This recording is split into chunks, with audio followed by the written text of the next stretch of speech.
सबसे पहले हिंदुओं ने 1857 में बाबरी मस्जिद के सामने सहन में एक चबूतरा बनाया और वहां पूजा और भजन शुरू कर दिया, क्योंकि इस बार पहली बार हिंदुओं ने दावा किया था कि यह मस्जिद मंदिर की जगह पर बनाई गई है। लेकिन इसके बाद 1936 ईस्वी में बाबरी मस्जिद को लेकर दो मुस्लिम समुदायों में आपस में ही विवाद हो गया।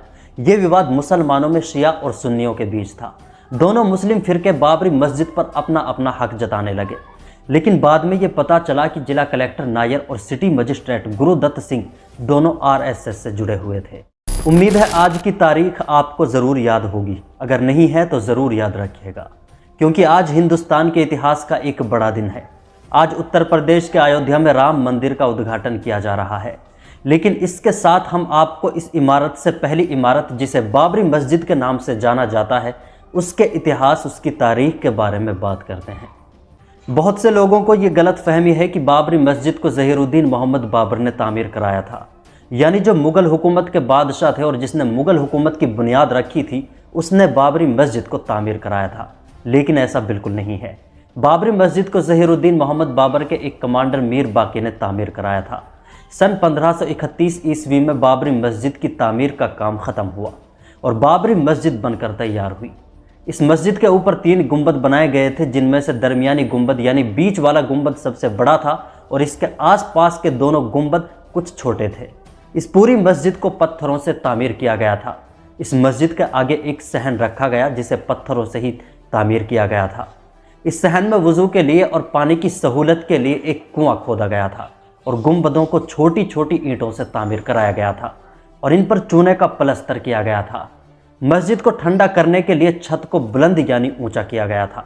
हवा और रोशनी के लिए जालीदार खिड़कियां लगाई गई थी। इस मस्जिद की एक खास बात यह थी कि इसके मेहराब में खड़े शख्स की हल्की सी आवाज़ को भी मस्जिद के चारों तरफ और पूरी मस्जिद के कोनों में आसानी से सुना जा सकता था। यह मस्जिद बेहतरीन आर्किटेक्चर की एक बेहतरीन मिसाल थी।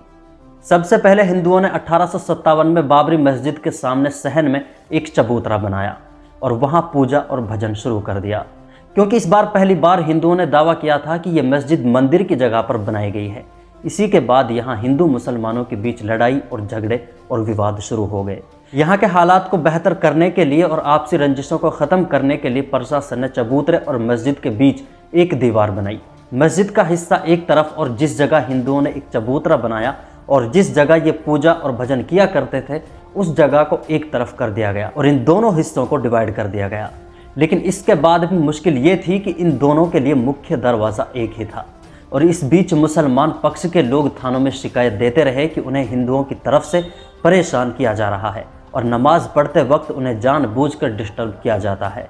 और 1883 में हिंदुओं ने बाबरी मस्जिद के जिस हिस्से पर कब्जा किया था वहां मंदिर बनाने की मांग की थी, लेकिन मुसलमानों की तरफ से एतराज़ किए जाने के बाद वहां मंदिर बनाने की इजाज़त नहीं दी गई। लेकिन 29 जनवरी 1885 को निर्मोही अखाड़े के महंत रघबर दास ने इस वक्त की इंडियन गवर्नमेंट और एक मोहम्मद असगर नामी शख्स के खिलाफ कोर्ट में मुकदमा दर्ज करा दिया और यहाँ चबूतरे पर राम जन्म स्थान का दावा किया। इसीलिए उसने मांग की कि यहाँ राम मंदिर बनाने की इजाज़त दी जाए। इस मुकदमे पर सुनवाई हुई तो जज पंडित हरिकिशन ने कहा कि यहाँ राम जन्म स्थान के होने के भी सबूत मिलते हैं। जज साहब ने चबूतरे पर हिंदू पक्ष के लोगों का कब्जा सही ठहराया। इस वक्त यहाँ हिंदू और मुसलमान दोनों इबादत किया करते थे और दोनों की इबादत गाहों के बीच एक दीवार खड़ी की गई थी। लेकिन जज साहब ने यह कहते हुए मंदिर की पेशकश को रद्द कर दिया कि यहाँ मंदिर और मस्जिद को अगल बगल यानी एक साथ होने की वजह से और मंदिरों में घंटा और मस्जिद में अजान की वजह से दोनों मजहब के लोगों के बीच में झगड़े होंगे और दोनों तरफ से माल और जान का भारी नुकसान होगा। इसके बाद नवंबर 1886 को निर्मोही अखाड़ा ने अपने जजमेंट में लिखा कि मुगल बादशाह बाबर ने जानबूझकर ऐसी जगह पर मस्जिद तामीर कराई जिसे हिंदू राम जन्म का स्थान मानते हैं। 1934 में बकरीद के दिन अयोध्या के ही पास के एक गांव में गौ हत्या को लेकर आपसी विवाद हुआ, जिसमें बाबरी मस्जिद को नुकसान पहुंचाया गया था, लेकिन उस वक्त की ब्रिटिश हुकूमत ने इसे ठीक करा दिया था। लेकिन इसके बाद 1936 ईस्वी में बाबरी मस्जिद को लेकर दो मुस्लिम समुदायों में आपस में ही विवाद हो गया। ये विवाद मुसलमानों में शिया और सुन्नियों के बीच था। दोनों मुस्लिम फिरके बाबरी मस्जिद पर अपना अपना हक जताने लगे। उस वक्त मस्जिद के मैनेजर यानी मुतवल्ली मोहम्मद ज़की ने दावा किया कि मीर बाकी जिसने बाबरी मस्जिद को तामीर कराया था वो शिया समुदाय से था, इसीलिए मस्जिद पर शिया मुसलमानों का हक है। इस दावे की खिलाफत करते हुए जिला वक्फ कमिश्नर मोहम्मद मजीद ने दावा किया कि मुगल बादशाह बाबर, जिसके नाम से ये मस्जिद तामीर कराई गई थी, वो सुन्नी मुसलमान था और मस्जिद के इमाम और मस्जिद में नमाज पढ़ने वाले सुन्नी मुसलमान हैं, इसीलिए मस्जिद पर सुन्नी मुसलमानों का हक है। दोनों फरीकों ने यह मामला कोर्ट तक पहुंचा दिया। 1946 में सिविल जज एस.ए. एहसान ने शिया समुदाय का दावा खारिज कर दिया और बाबरी मस्जिद पर सुन्नी मुसलमानों का हक होने का फैसला सुनाया। जब हिंदुस्तान से ब्रिटिश हुकूमत खत्म हो गई तो इसके बाद फिर से बाबरी मस्जिद के सामने बनाए गए चबूतरे पर मंदिर बनाने की तैयारी शुरू कर दी गई, लेकिन कोर्ट के हुक्म के बाद फिर से इस पर रोक लगा दी गई थी और कोर्ट की तरफ से कहा गया कि ना तो यहाँ चबूतरा पक्का बनेगा और ना मूर्ति रखी जाएगी, और दोनों समुदायों की जिम्मेदारी है कि वो यहाँ की सिचुएशन को बेहतर तरीके से मेंटेन करेंगे और विवादों से बचेंगे। लेकिन इसके बाद भी मुसलमानों की तरफ से शिकायतें होती रही कि हिंदू समाज के लोग नमाजियों को परेशान करते हैं। भारत पाकिस्तान के बंटवारे के वक्त यहाँ के ज़्यादातर मुसलमान पाकिस्तान चले गए और ख़ासकर रसूखदार लोग इस जगह को छोड़कर पाकिस्तान चले गए थे। इसके बाद महात्मा गांधी की हत्या कर दी गई और इसके बाद बाबरी मस्जिद और राम मंदिर हिंदुस्तान की राजनीति का सबसे बड़ा मुद्दा बन गया और यहाँ से एक बड़े हिंदू संत बाबा राघव दास चुनाव जीतने में कामयाब रहे। इसकी जीत के बाद हिंदुओं के हौसले बुलंद होने लगे। तभी उत्तर प्रदेश सरकार को पत्र लिखा गया जिसमें राम मंदिर के निर्माण की इजाज़त मांगी गई थी, लेकिन अभी भी मंदिर के निर्माण की इजाज़त नहीं दी गई। वक्फ इंस्पेक्टर मोहम्मद इब्राहिम ने 10 दिसंबर 1948 को प्रशासन को अलर्ट करते हुए एक रिपोर्ट लिखी।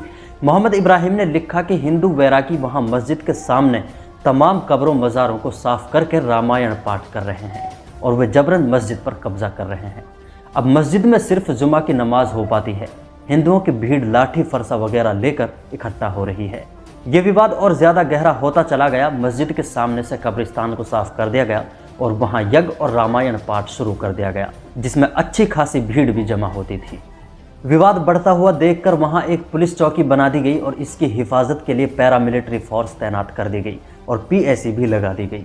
पीएसी तैनात होने के बावजूद भी 22-23 दिसंबर 1949 की रात को अभय रामदास नामी एक शख्स और उसके साथी मस्जिद की दीवार फांदकर मस्जिद में दाखिल हो गए और मस्जिद में राम, जानकी और लक्ष्मण की मूर्तियां रख दी गई और ये अफवाह फैला दी गई कि मस्जिद में भगवान राम प्रकट यानी जाहिर हुए हैं और अपने जन्म स्थान पर कब्जा कर लिया है। बताया जाता है कि इस मामले में अभय रामदास की वहाँ के मौजूदा कलेक्टर नायर ने छुपकर मदद की थी और इसीलिए कलेक्टर ने वहाँ से कब्जा नहीं हटाया था। अयोध्या कोतवाली के इंचार्ज रामदेव दुबे ने एक मुकदमा दर्ज किया जिसमें लिखा गया कि 50-60 लोगों ने दीवार से कूदकर मस्जिद का ताला तोड़ा और मूर्तियां रखी और जगह जगह मस्जिद में देवी देवताओं की तस्वीर बना दी गई। इस पूरे मामले के बाद उत्तर प्रदेश सरकार के मुख्य सचिव ने कमिश्नर फैजाबाद को लखनऊ बुलाकर डांट लगाई और पूछा कि प्रशासन ने इस घटना को क्यों नहीं रोका और फिर सुबह मूर्तियां क्यों नहीं हटवाई। उस वक्त के प्रधानमंत्री जवाहरलाल नेहरू ने भी इस पूरे मामले पर चिंता जाहिर की और अफसोस किया।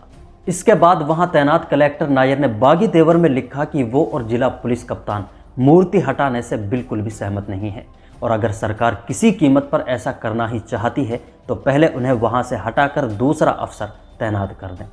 लेकिन बाद में ये पता चला कि जिला कलेक्टर नायर और सिटी मजिस्ट्रेट गुरुदत्त सिंह दोनों आरएसएस से जुड़े हुए थे और कलेक्टर नायर तो बाद में जनसंघ के टिकट पर यहाँ से लोकसभा का चुनाव भी जीते। लेकिन इससे आगे की कहानी के बारे में भी अगर आप जानना चाहते हैं तो कमेंट बॉक्स में ज़रूर बताएं और आज का ये वीडियो और ये जानकारी आपको कैसी लगी ये भी कमेंट बॉक्स में ज़रूर शेयर कर दें। अगर वीडियो पसंद आए हो तो वीडियो को लाइक कर दें और शेयर कर दें। अगर चैनल को सब्सक्राइब नहीं किया है तो चैनल को सब्सक्राइब ज़रूर कर दें।